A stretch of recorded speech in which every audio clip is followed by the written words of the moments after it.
దేవుని నామమునకు మహిమ కలుగుగాక. ప్రభునందు ప్రియులరా, మన ప్రభువు రక్షకుడునైన క్రీస్తు యేసు పరిశుద్ధ నామంలో మీ అందరికీ శుభములు. 13వ తేదీ ఆగస్టు మాసము 2025 సంవత్సరం. ఈరోజు దేవుడు నీతో చెప్తున్న ఈ మంచి జ్ఞానముతో కూడిన మాట, దేవుని సేవించు వారెవరో సేవించని వారెవరో మీరు తెలుసుకుందురు. మళ్ళా, దేవుని సేవించు వారెవరో ఆయనను సేవించని వారెవరో మీరు కనుగొందురు. మలాకి గ్రంథము 3వ అధ్యాయము 18వ వచనం పూర్తి వచనము, అప్పుడు నీతి గల వారెవరో దుర్మార్గులెవరో. దేవుని సేవించు వారెవరో అంటే నీతివంతులు దుర్మార్గులు, మంచివారు చెడ్డవారు, పాపులు పవిత్రులు. కనుక న్యాయము అన్యాయము, వెలుగు చీకటి, ఇవన్నీ కూడా ఇక్కడ మనం చూసినాము. మళ్ళా చూద్దాం. నీతి గలవారెవరో దుర్మార్గులెవరో, దేవుని సేవించు వారెవరో ఆయనని సేవించని వారెవరో మీరు కనుగొందురు. కనుక 4వ అధ్యాయం ఏముంటుందంటే, మలాకి గ్రంథం 4వ అధ్యాయం, నియమింపబడిన దినము వచ్చుచున్నది. అవన్నీ కలిపి రాశారు కనుక మనకైతే అధ్యాయాలుగా విభజించినట్లు చూడగలుగుతున్నాం.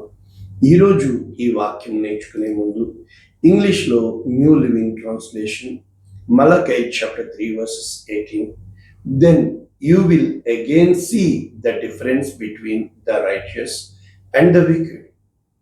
మీరు ఆ యొక్క తేడా చూడగలుగుతారు.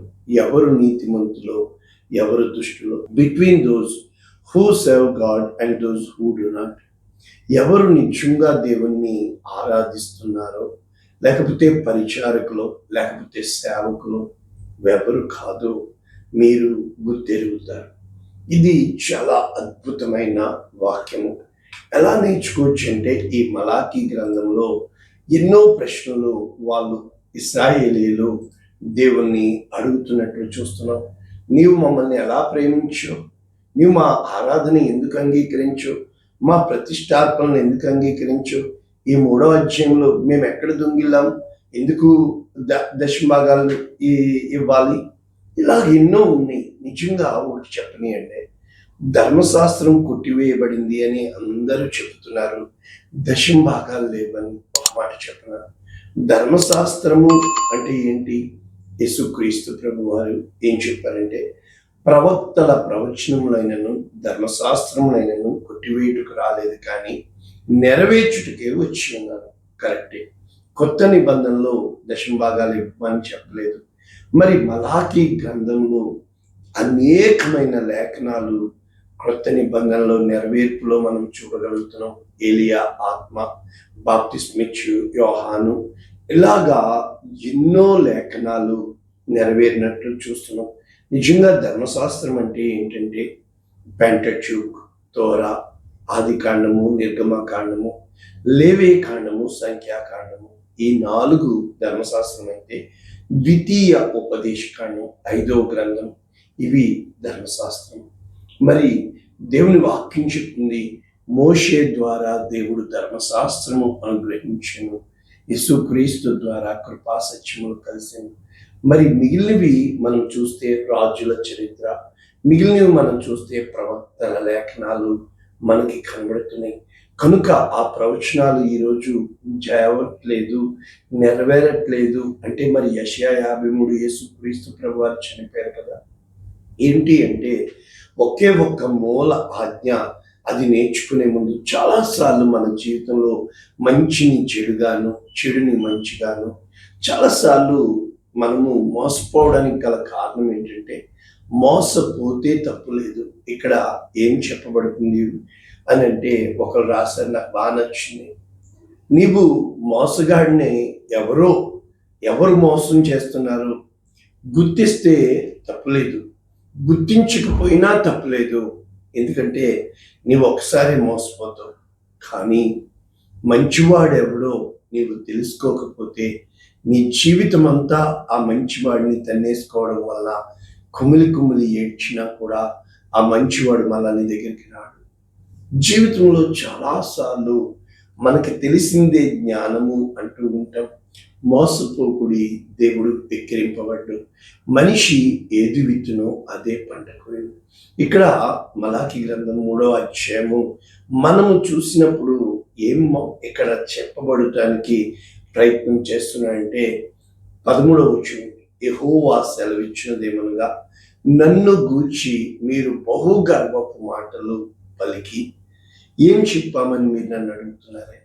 2వ అధ్యాయం 17వ వచనంలో, మీరు మీ మాటల చేతనే నన్ను ఆయాసపరుచున్నారు. ఏమంటామంటే, దుష్టులే బాగున్నారు కదా, వాళ్ళే మంచిగా ఉన్నారు కదా. నిజంగా చాలాసార్లు మనం కూడా అని దేవుణ్ణి ఆ విధంగా చేస్తున్నాం. నిజం చెప్పాలంటే దుష్టుడే పచ్చగా ఉన్నట్లు ఉంటాడు. మరి గొలియాతు బలంగా ఉన్నాడు కదా.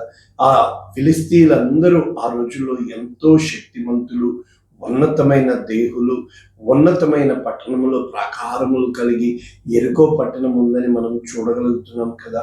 ఎప్పుడైతే మనము దేవుని హృదయాన్ని అర్థం చేసుకుంటామో, దేవుని స్థితిగతులు అర్థం చేసుకుంటామో, ఆయన నీతిమంతుడు, ఆయన మంచివారి పైన చెడ్డవారి పైన కూడా తన నీతి సూర్యుని ఉదయింపు చేస్తాడు. ఇక్కడ చెప్తున్నాడు, మీరు గర్వపు మాటలు పలుకుచు దేవుని సేవ చేయటం నిష్ఫలమని ఆయన ఆజ్ఞలను గైకొని సైన్యములకు అధిపతి యెహోవా సన్నిధిని మనము దుఃఖాక్రాంతములుగా తిరుగుట వల్ల ఏం ప్రయోజనం వచ్చింది అని చెబుతూ ఇప్పుడు చెప్తున్నారు. చూసారా, ఇందాక చెప్పిన మాట, దుష్టులే దేవునికి ఇష్టమని. వాడే నీకు ఇష్టం లే అంటాం కదా. గర్విష్ఠులు ధన్యులగుదురని, యెహోవాను శోధించు దుర్మార్గులు వర్ధిల్లుదురని, వారు సంరక్షణ పొందుదురని మీరు చెప్పుకుంటున్నారు. ఈ గ్రంథం అంతా కూడా మీరు ఇలా చెప్పుకుంటున్నారు, మీరు ఇలా మాట్లాడుతున్నారు. ఎందుకు? ఆయన పేరు ఏంటంటే ఆలకించేవాడు. నీ ప్రార్థనే కాదు, నీ మాటలు కూడా ఆలకించేవాడు. చెవులు ఇచ్చినవాడు వినకుండానా, కన్నులు ఇచ్చినవాడు కానకుండానా, నాలుక ఇచ్చినవాడు మాట్లాడకుండానా.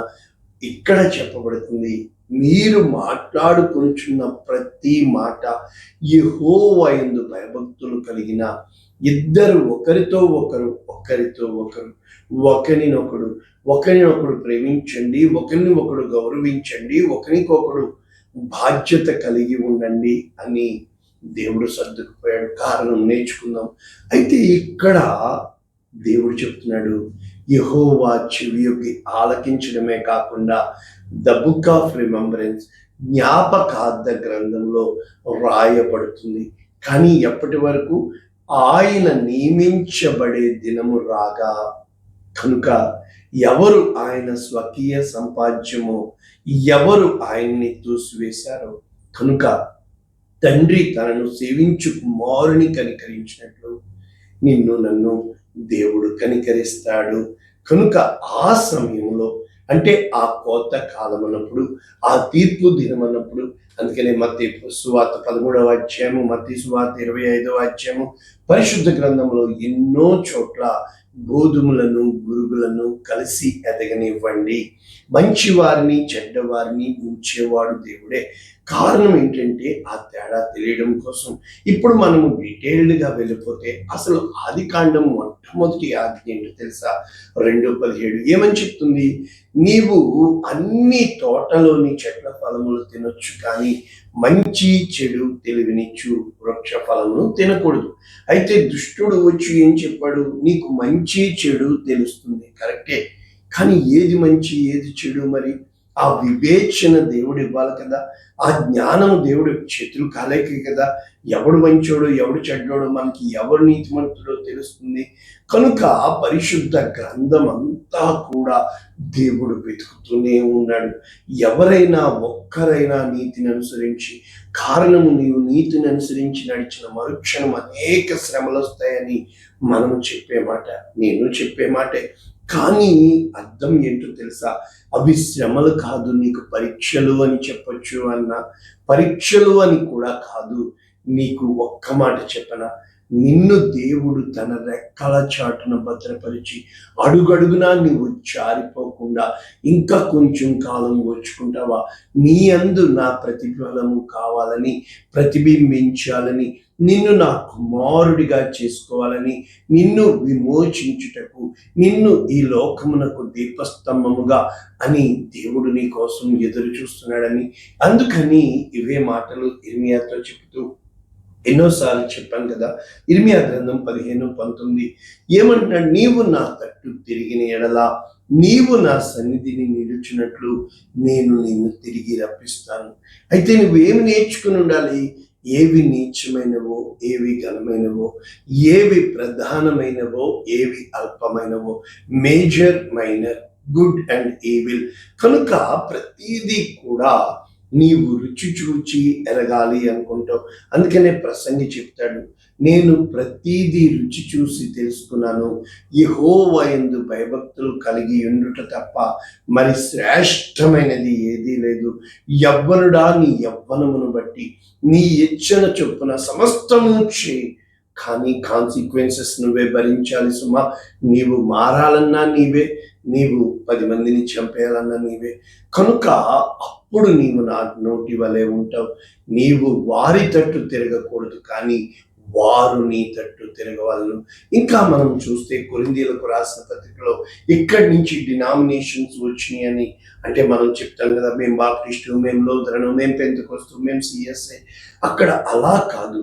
వాక్యమును ఆయా విధములుగా దేవుడు ఫలింప చేస్తూ ఉంటాడు. ఇప్పుడు కాకినాడ కొంతమంది బాప్టిస్టు సిబిఎం వచ్చారు, ఇటువైపు రాయలసీమ వైపు సిఎస్ఏ వాళ్ళు, చర్చ్ ఆఫ్ సౌత్ ఇండియా అంటారు కదా, వాళ్ళు వచ్చారు. ఆ ప్యాటర్న్ నేర్పించబడింది. కనుక మనకి చాలాసార్లు ఆ రాగాలు కూడా కలవనప్పుడు మీ తప్పు అంటాం. అలా కాదు, కొత్త రాగం నేర్చుకో, తప్పేముంది. ఇక్కడ కొరింథీయులకు రాసిన మొదటి పత్రిక 11:19 మీలో యోగ్యులైన వారెవరో కనబడినట్లు భిన్న అభిప్రాయాలు. ఎప్పుడైతే భేదాభిప్రాయాలు వస్తాయో, అందుకే కదా ఎక్కడ 2-3 నా నామమున ఏకీభవించి, అంటే భేదాభిప్రాయం లేకుండా దేవుని సన్నిధిలో నీవు ఏకీభవించినప్పుడు, కరెక్టే, భార్యాభర్తలకి ఏక శరీరమే, కానీ ఏక మనస్సు, ఏక ఆత్మ లేకనే కదా ఇన్ని గొడవలు. ఎందుకంటే చాలాసార్లు మనము స్నేహితుల్ని కలిగి ఉండడానికి కారణం ఏంటంటే, వాళ్ళ ఇష్టాలు మనకి నచ్చినప్పుడు, మన ఇష్టాలు వాళ్ళకి పొత్తు కుదిరినప్పుడు ఎంత చెప్పేస్తామో, కబుర్లాడతామో, చిన్న తేడా వస్తే చాలు కదా, మళ్ళా వాళ్ళ మొహం కూడా చూడం కదా. చాలాసార్లు మన జీవితంలో అందరిలాగే నువ్వు బ్రతికేస్తున్నావు, ఏంటి విలువ? ఎప్పుడైతే నీవు కొత్తది చేయాలనుకుంటావో ఖచ్చితంగా తొందరలు వస్తాయి, అనేకమైన ప్రశ్నలు వస్తాయి. ఏంటి, ఎలా వెళ్తావు, ఏం చేస్తావు, నువ్వు చేసేద్దాం అనుకుంటున్నావా? ఇలాగ ఎన్నో విధాలుగా అడగడానికి ప్రయత్నిస్తూ ఉంటారు. ఇంకా చెప్పాలి అంటే వెలుగుకు చీకటితో కదా, బెలియాలకు దేవుని విశ్వాసాలతో. చాలాసార్లు మనం అనుకుంటాం, మనకేంటి, మనం ప్రార్థన చేసేస్తాం. కాదండి, ఆ ప్రార్థన దేవుడు నిన్ను చేయమనడా.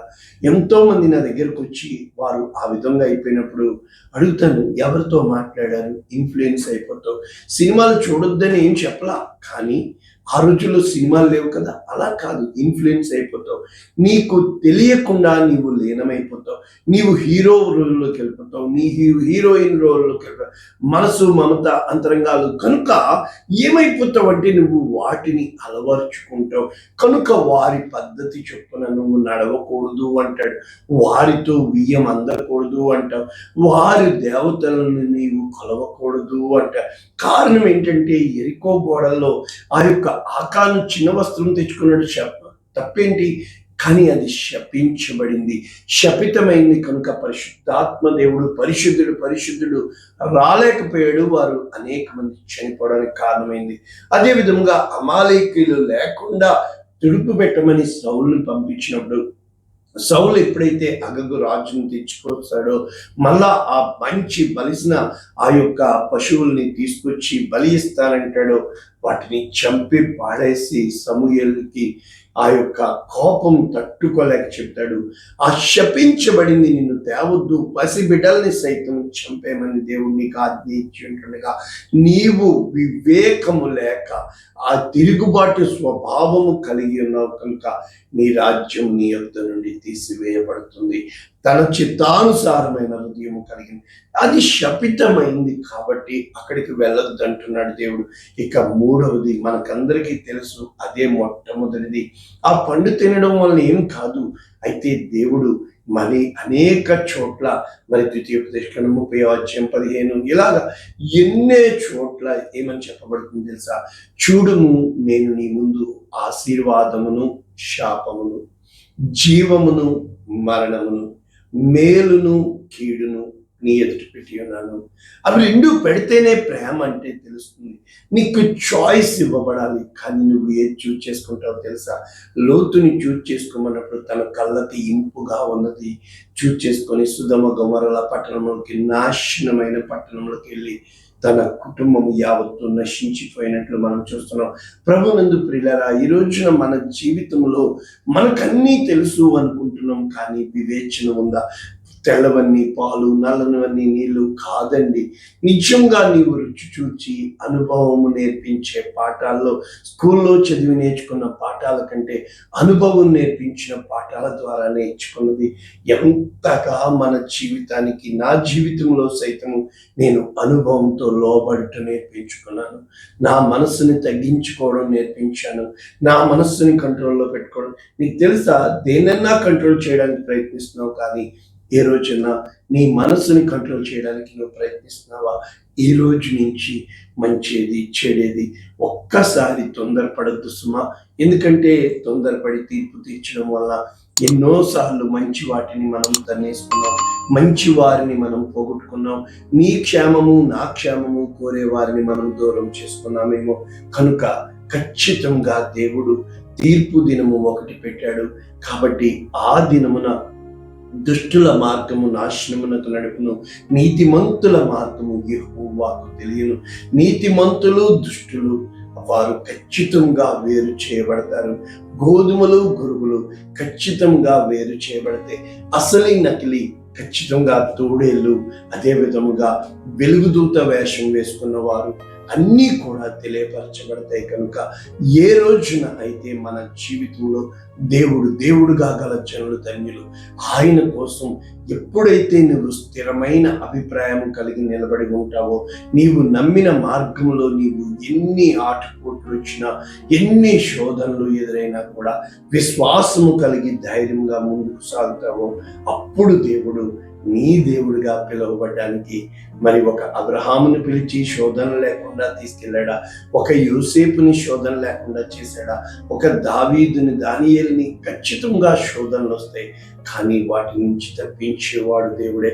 మెరుగు పెట్టిన అంబుగా, ఆ యొక్క శుద్ధి చేయబడిన సువర్ణము వలె, ఆ యొక్క పవిత్రమైన మాటల వలె దేవుని మాటలుగా, దేవుని సేవకుడిగా నిన్ను నన్ను లోకానికి చూపించాలని దేవుడు ఇష్టపడుతున్నాడు.